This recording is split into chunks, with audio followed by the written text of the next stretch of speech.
Bismillahirrahmanirrahim. Assalamualaikum warahmatullahi wabarakatuh. Kami dari kelas Makmal 2A akan membentangkan tugasan 1 bagi subjek pengajar Malaysia DUA 20062 yang bertajuk Melayu di Kampus, Malaysia di luar kampus, Dilema Identiti Mahasiswa.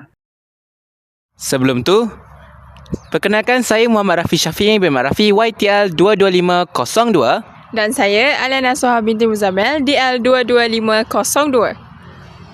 Nama saya Muhammad Aswar Farhan bin Zainuddin YTL 22508. dan saya Akila binti Alias YTL 22501.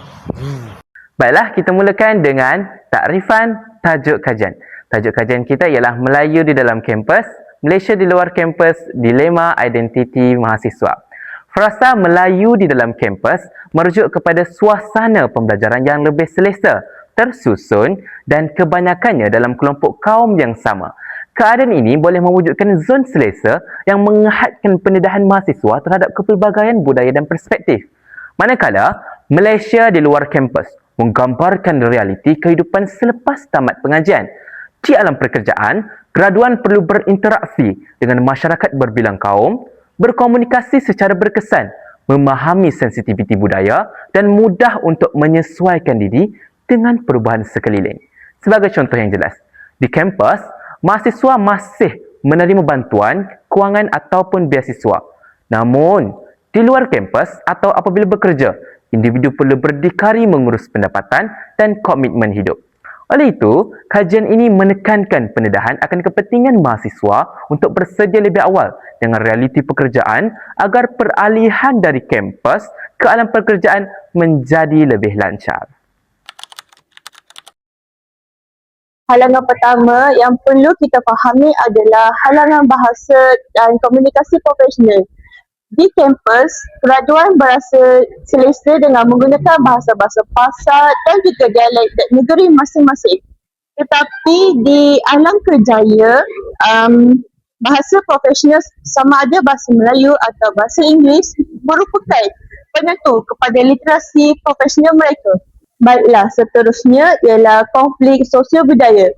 Menurut surah Al-Hujarat ayat yang ke-13, perbezaan bangsa sepatutnya membawa kepada budaya saling mengenali. Namun tanpa literasi budaya yang mendalam, amalan-amalan murni akan dianggap sebagai gangguan produktiviti yang boleh membawa toksik kepada alam pekerjaan yang boleh mengganggu masa depan graduan itu sendiri. Dan akhir sekali adalah cabaran ancaman stereotip. Apabila kita berinteraksi di kampus yang bersifat homogen, kita cenderung untuk menilai kaum lain melalui kabar angin dan media sosial sahaja. Tetapi anda perlu faham bahawasanya kepercayaan sama ada dengan kaum sendiri ataupun kaum lain merupakan mata wang utama. Oleh itu, kita perlulah meloloskan diri daripada prejudis yang negatif supaya dapat membina kesinergian dalam satu pasukan.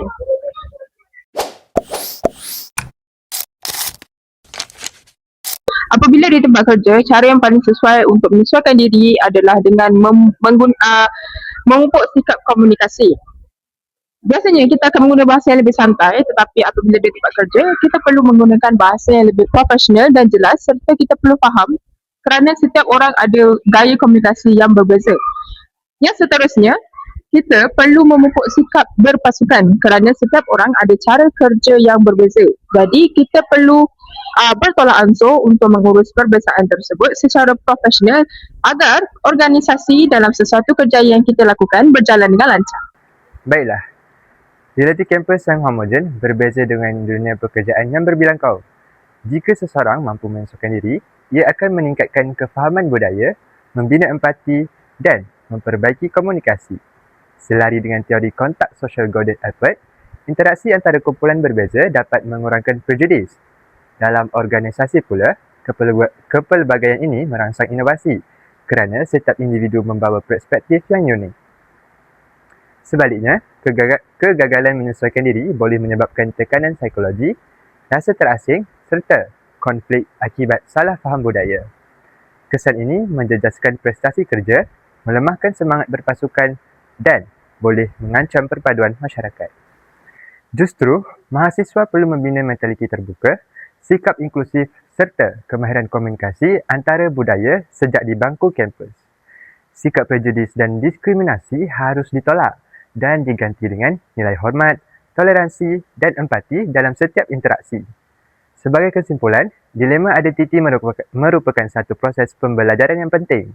Jika diurus dengan baik, ia akan melahirkan graduan yang bukan sahaja mampu menyesuaikan diri dalam dunia pekerjaan, malah menjadi ejen perpaduan dalam membina Malaysia Madani yang harmoni dan progresif.